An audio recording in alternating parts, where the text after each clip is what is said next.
In the vast desert of rubble and crumbling columns, he sees a flower, a single flower.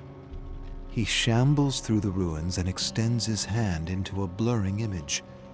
Stem and petals disintegrate before his touch. An illusion.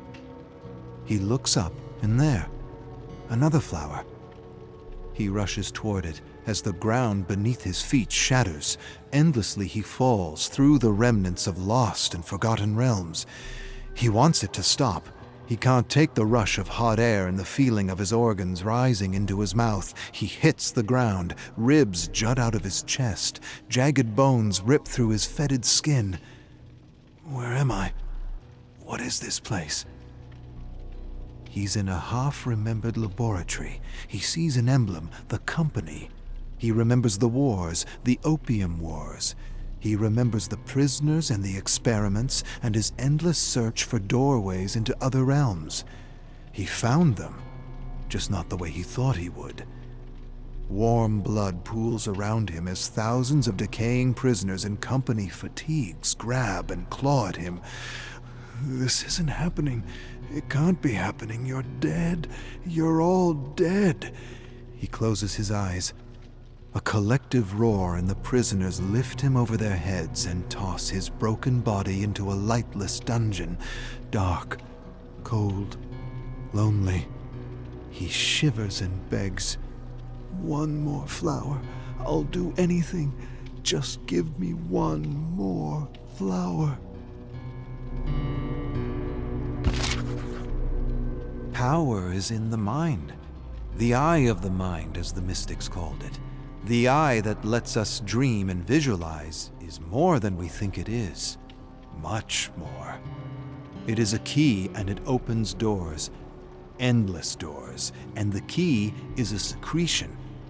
A sacred secretion like a drug to travel within the endless worlds within the swirling chaos that is infinite life. Blasphemy! Take your ideas out of this school. They belong to the devil. He takes his ideas to the company and says the secretion is better than opium. He tells them there is no experience like it, and he calls it the Dragon's Doorway. Makes the high from the poppy seem like cough syrup. He remembers the mystics. The unknown mystics, mystics who chant hymns in the hopes they will die with the right vibration. Right vibration? What does it mean to die with the right vibration?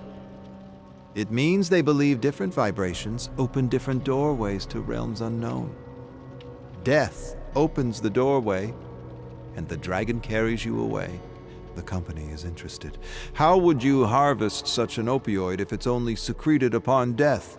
I'll find a way. And he does.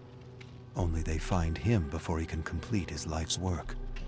He vaguely remembers being bludgeoned to death and thrown in a mass grave of corrupting bodies. And he remembers being saved by 9 mystics in thick, dark tunics. Where are the 9 now? What have they done with my research? Why did they try to stop me? Questions, so many questions. Where is my flower?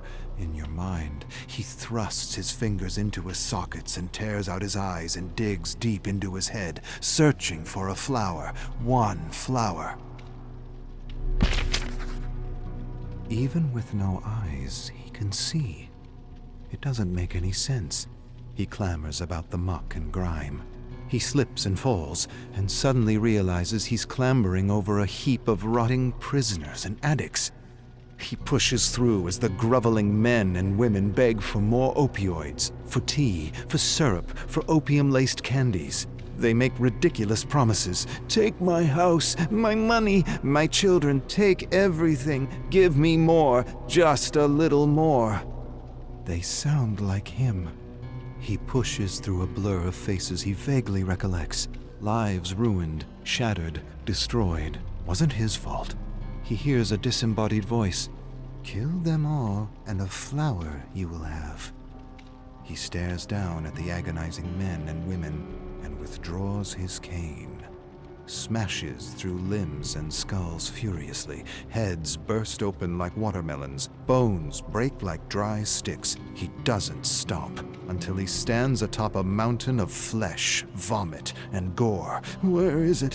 Where's my flower? Find it! He falls to his knees and digs through the thick sludge of mangled humanity to search for a flower. Finds one.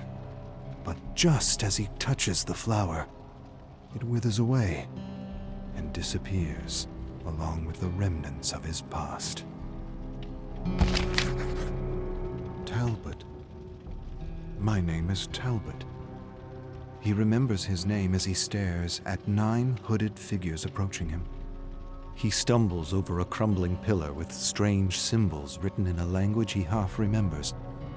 He remembers the school, the secret school, and the mystics and the arcane knowledge they were protecting.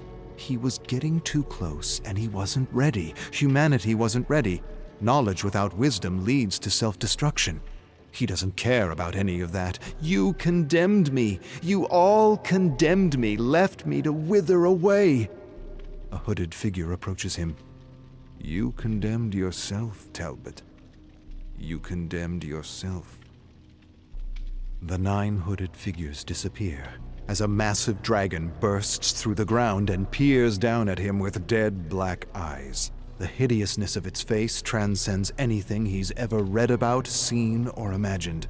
An ancient evil quickened with dark life. Talbot trembles in a fog of madness that envelops him. The ancient beast lashes out at him, snatches him in its talons, and swallows him whole. Mingled saliva and acid rips through his tunic and burns his skin to the bone. With screams of agony, he slowly disintegrates in a belly full of putrid, rotting death, watching his body and limbs melt into a gory, endless mass. Talbot wakens in a mass graveyard of skeletons and decaying prisoners of the company. He blinks and shakes muck from his hallowed eyes. He vomits everything in his guts and doesn't understand what's happening to him. Nothing makes sense except for his hunger. Please, I will do anything. Give me what I ask, and I am yours. Give it to me. I need it. Vines suddenly burst through the decaying bodies and surround him. Flowers grow and bloom in all their glory. Beautiful golden serum drips like honey wherever his eye can see. He approaches one slowly and is scared to touch it. He extends his hand and touches the flower, and it doesn't wither away. He touches another and another.